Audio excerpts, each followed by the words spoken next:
Платныя паркоўкі і падземныя паркінгі, вела- і кашэрынг, выкарыстанне электрамабіляў, папулярызацыя веларуху і пастаянны маніторынг навакольнага асяроддзя.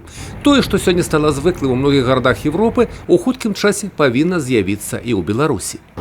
Городская мобильность предусматривает не только мобильность транспортных средств, да, как сделать город удобным для транспортировки грузов, для транспортировки людей. Это еще и просто стратегия развития города. Как сделать так, чтобы он был удобен для жизни, чтобы жить в нем было комфортно и приятно, и чтобы при этом затраты, скажем, энергии и топлива на такое комфортное развитие города было минимальным. Першымі, куды са сваімі прагрэсіўнымі ідэямі прыйшлі еўрапейскія фонды, сталі Полацк і Наваполацк. Сёлета праекты стварэння гарадоў зручных не для машын, а найперш для людзей прыйдуць у Пінск, Брэст, Гродно і Оршу. І пачнецца ўсё са сталіцы Полесья. Это программа устойчивой городской мобильности. Это не просто какая-нибудь рисунок или картинка. Это процесс, который будет проходить через несколько лет для качества жизни граждан, всех граждан. Это значит для людей, живущих в Пинске, для гостей этого города, для бизнесменов.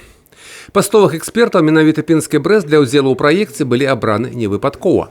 Нягледзячы на станоўчыя змены ў гэтых гарадах, нявырашаным застаецца шэраг праблем. Гэта адсутнасць адзінай веласеткі, аддаленасць неабходных базавых аб'ектаў і іх недаступнасць для людзей з фізічнымі абмежаваннямі, тотальная автомобилизация. Мы все страдаем от выбросов. И, конечно, основной источник выбросов – это личные автомобили, потому что они занимают основное городское пространство. Это не значит, что мы призываем всех отказаться от личных автомобилей. И мы говорим, чтобы люди больше ходили. Распрацоўка пэўнага плана устойлівай мабільнасці, накіраванага на клопат аб кожным жыхары, не толькі дасць новы імпульс ва ўдасканаленні гарадской інфраструктуры, але і стане законнай падставай для аказання фінансавай дапамогі ад еўрапейскіх фондаў. Так у перспектыве плануецца абсталяваць вуліцы 4 беларускіх гарадоў датчыкамі для вымярэння транспартных потокаў і якасці паветра. Летась быў праведзены тэндэр на набыццё 452 адзінак абсталявання на агульную суму ў 6,5 мільёнаў еўра. У выніку пад мадэрнізацыю трапіць 27 станцый і лабараторый, якія займаюцца вымярэннем атмасферных выкідаў.